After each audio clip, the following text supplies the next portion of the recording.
No one saw the pain behind her voice. While the world clapped for her bright smile and vibrant stage performances, Marie Osmond was silently living with a wound so deep, even applause couldn't reach it.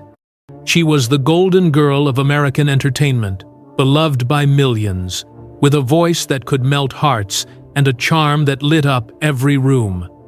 But on one dark day, her world collapsed. Her son, a bright, beautiful young man, took his own life.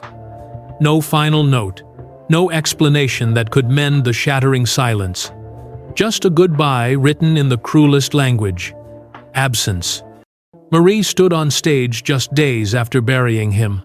The lights hit her face, the music began, and somehow she sang. But if you listened closely, beyond the melody, you could hear it, the cry of a mother breaking inside. How does a woman survive that? How does a mother walk through the ashes of that kind of grief and still smile for the world? This is not just the story of a singer. This is the story of a mother's silent war. A woman who gave everything to the spotlight only to lose the one thing she couldn't live without.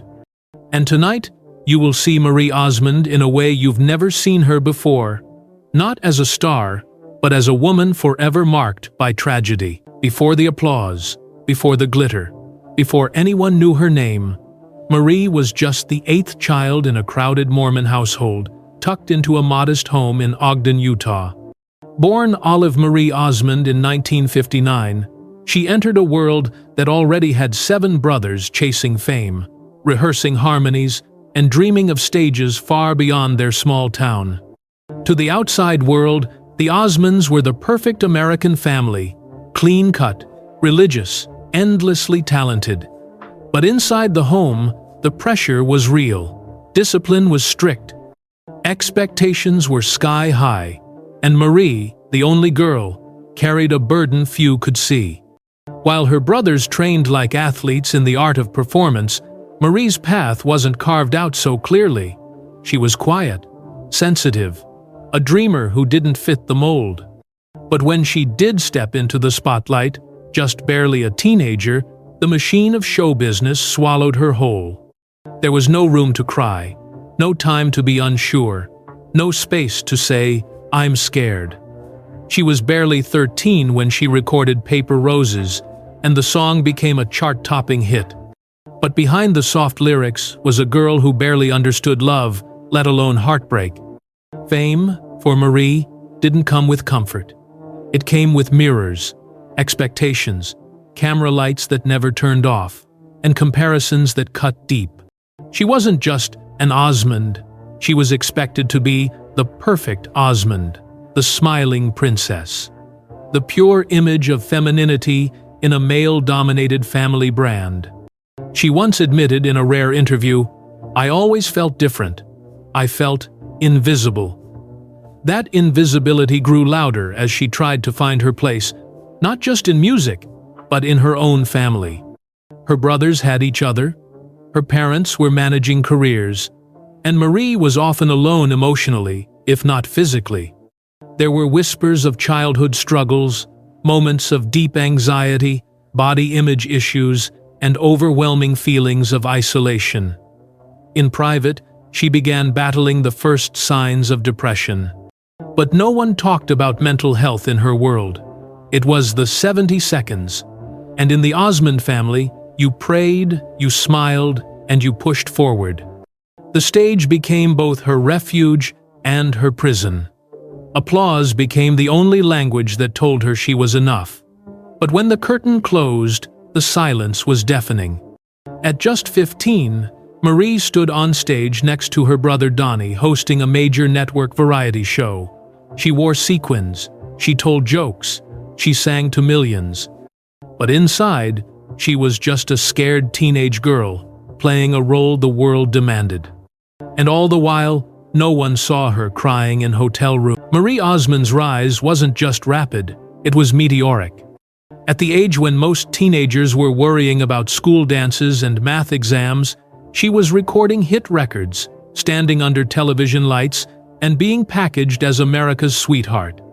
Her debut solo single, Paper Roses, soared to one on the country charts. It was a dream come true, or so it seemed. But fame, for Marie, came at a cost. The music wasn't just about melody, it was about control. Producers, executives, even family members all had a say in how she looked, what she sang, how she smiled. Every photo was posed, every word was filtered. And the sweet image she projected hid the storm brewing underneath. Her partnership with her brother Donnie in The Donnie and Marie Show turned the siblings into household names. Week after week, millions tuned in to see their sparkling chemistry, their innocence, their charm. But behind the scenes, the pressure was suffocating. The costumes, the rehearsals, the long hours, all while still barely out of adolescence. Marie once confessed, "I was living someone else's idea of who I should be." Not once did they ask who I actually was. She failed often in silence. She battled intense stage fright, panic attacks, and a growing sense that she was being consumed by a character. She wanted to sing songs with meaning. She wanted to write, to create. But every time she tried, someone reminded her that her job was to smile and stay sweet. The first signs of rebellion came quietly. A bolder fashion choice, a comment in an interview, a refusal to record a particular track. But every time she stepped outside the mold, the backlash came swiftly. She was too opinionated, too difficult, too emotional. She failed again. She released albums that didn't chart. She tried new TV ventures that got cancelled. She stepped away from the spotlight at times, only to be pulled back in by family obligations, financial pressures, and the lure of applause. Marriage didn't offer sanctuary either. Her first marriage, at just 22, was troubled from the start. She was young, unsure, and still trapped in the shadow of her public persona. Divorce followed, and with it came headlines harsh, invasive, unrelenting. She remarried, then divorced again, then remarried the same man years later, as if love, too, was a performance with curtain calls and rewrites. Through it all, she kept singing.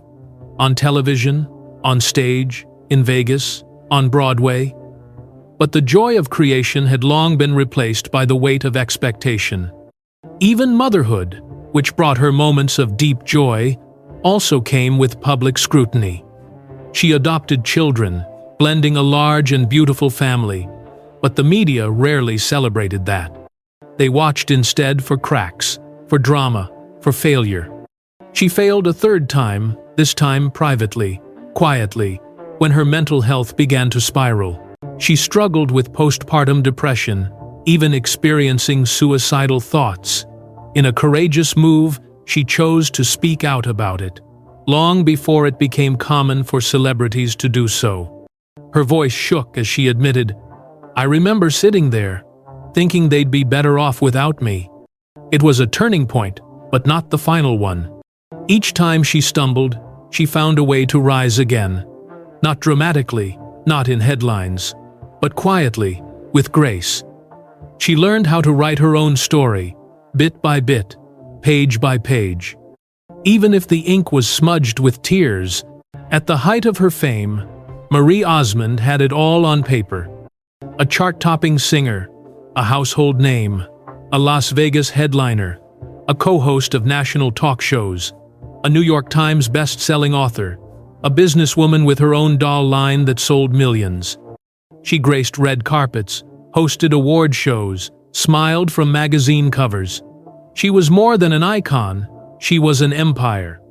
But inside, she was falling apart. The world watched her sparkle under the spotlight, but few knew how little of that light reached her own heart. The reality was this: Marie Osmond was working herself to the bone, not out of ambition, but survival. Behind the glamour was a single mother juggling a career, finances, and the emotional weight of raising 8 children, some biological, some adopted in a world that constantly watched her every move. One child was battling addiction, another was struggling with identity, another with depression, and she she had no room to break. There was no time to grieve lost moments, no space for regret. Every day was a performance. On stage, on camera, even at home. During her residency in Las Vegas, Marie would step into the wings moments before curtain, fix her face in the mirror, and whisper to herself, "Don't let them see the cracks." And then the music would start. She danced, she sang, she joked, she glowed. But backstage, she'd collapse from exhaustion. Panic attacks became routine. Her weight would fluctuate dramatically, triggering endless media speculation and brutal tabloid headlines. One headline read, "Marie's meltdown, can she hold it together?" They never stopped to ask what she was holding together. Her fame had reached across generations, from her teenage stardom in the 70 Seconds, to her comeback on Dancing with the Stars, to her talk show on daytime TV. She became a symbol of resilience. But even symbols crack. She worked harder than ever, trying to outrun the shadows that followed her. The expectations of being the only girl in a legacy of brothers, the scars from childhood, the whispers about her parenting, her mental health, her faith. Every time she found stability, life seemed to shake the ground beneath her again. Even her most joyful roles as a mother, as a grandmother, came with heartbreak. Her adopted son Michael struggled with mental illness and feelings of alienation. Marie tried everything: counseling, support, presence, unconditional love. But sometimes, love isn't enough. On the 26th of February 2010, the unthinkable happened. Michael, just 18 years old, jumped from the 8th floor of his apartment building in Los Angeles. He left no note. Only questions that would haunt Marie forever. She was in the middle of her Vegas residency when the call came, and just days later, she returned to the stage. People called it brave, some called it heartless, but Marie later explained, "That stage saved me. It was the only place I didn't feel completely empty." At that moment, her career and her tragedy collided in the most brutal way. The applause she once lived for now sounded hollow. The lights she loved now felt blind. The world knew Marie Osmond as the smiling survivor. The woman who had weathered fame, family, and failure, all with grace. But nothing in her life, no amount of strength or stardom, could prepare her for the night everything broke. Her son, Michael Bryan, the child she had adopted, loved deeply, and tried desperately to understand, was gone. He had been battling depression since his early teens. Quiet, introspective, artistic, and sensitive to the point of fragility. He had tried rehab. He had tried therapy. Marie had stayed up countless nights, whispering affirmations to him, praying by his door, clinging to the hope that love would be enough to save him. But love, sometimes, isn't stronger than the silence. On that February night in 2010, Michael stepped out onto the balcony of his Los Angeles apartment and jumped, 18 years old. No warning, no final goodbye. Just an unbearable, permanent absence. Marie received the call in a hotel room in Las Vegas. She fell to the floor, screaming. Her husband couldn't hold her. No one could. She would later describe that moment in an interview. "I didn't feel like a mother anymore. I felt like a ghost.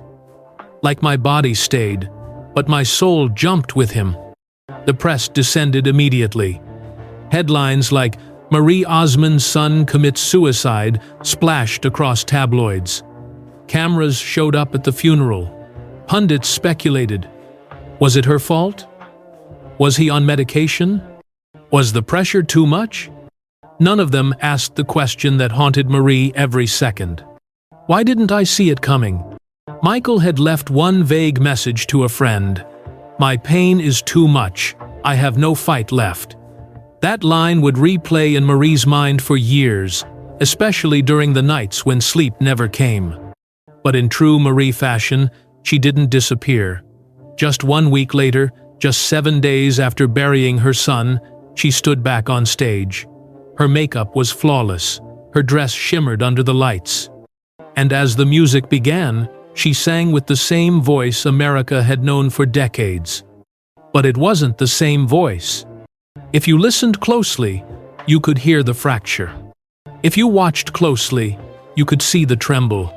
She later explained that choice, why she didn't cancel the show, why she didn't stay home. "I knew if I stopped moving, I'd collapse. I needed the stage to survive." She didn't want flowers. She didn't want sympathy. What she wanted, what she begged for, was for people to talk about mental health, to stop pretending, to stop being ashamed. If Michael's death could mean anything, she said, it would be in helping someone else stay alive. But that didn't mean she was okay. In the months that followed, Marie spiraled in ways the public never saw. She isolated herself. She questioned her faith. She doubted her purpose. She admitted to standing on the edge of despair, staring into the abyss her son had fallen into. What stopped her from jumping, metaphorically or literally, was a single thought. "I have other children, and I refuse to let them lose me too." She returned to therapy. She wrote long letters to Michael, pages she would burn afterward. She clung to her music, not to entertain, but to release. She threw herself into work, not for ambition, but because the silence of grief was too loud to bear. And yet, in interviews, she still smiled, still made jokes, still said, "I'm okay," when asked how she was doing. Because Marie Osmond was trained from childhood to never show pain. Marie Osmond didn't just survive her son's death, she transformed because of it. For a while, it was just survival. 1 hour at a time, then 1 day, then a week. Each moment felt like walking through broken glass barefoot, but she walked anyway, not because she wanted to, because she had to. She often said, "Grief never ends, it just becomes a part of who you are." But instead of allowing it to destroy her, Marie turned it into something powerful: purpose. She began speaking openly, relentlessly, about mental illness, on talk shows, in interviews, in front of crowds. She shattered the silence that once trapped her, and that had taken Michael. She told the truth, that depression doesn't discriminate, that love sometimes isn't enough, that shame kills, that pretending is poison. In doing so, she gave others permission to speak. And more than that, she took action. Marie became a fierce advocate for children's mental health, partnering with organizations like Children's Miracle Network hospitals to raise awareness and funding. She wasn't just a face on a campaign. She was in hospitals, in homes, on the phone with grieving parents. She was the voice she once wished she'd had, and the one Michael never got. She also reshaped her family life. In a surprising twist, Marie remarried her first husband, Stephen Craig, more than 25 years after their divorce. This time, not out of image or obligation, but understanding. She said, "We had both changed. We had been broken, and somehow that brought us closer." Together, they focused on simplicity: gardening, cooking, playing with grandkids, living quietly, purposefully, away from the suffocating noise of Hollywood. But Marie never fully left the spotlight. She simply began to use it differently. Her music became more introspective, her interviews less rehearsed. She no longer chased perfection. She embraced vulnerability. And in doing so, something remarkable happened. People loved her more. She once stood on stage with perfect hair, perfect makeup, perfect lighting, and a broken heart no one could see. Now, Marie Osmond stands with something far more powerful: truth. The spotlight didn't save her. Fame didn't protect her. Even love, at times, wasn't enough to shield her from life's cruelest pain. But what carried her, what still carries her, is resilience, shaped by grief, and a voice made stronger by silence. She sang for millions while quietly burying her child. And yet, she kept singing. Not for applause. Not for image. but for those who couldn't find the words. Because somewhere out there is a mother who feels broken. A father who doesn't understand what their child is going through. A son or daughter who thinks they're alone in their pain. Marie's story says otherwise. It asks a haunting, beautiful question. Do our deepest scars silence us, or can they teach us how to sing again? If this story touched something inside you, if you've ever lost, struggled, or carried a quiet pain, then leave a comment below. Not just for Marie, for Michael, for everyone still trying to heal. And if her journey moved you,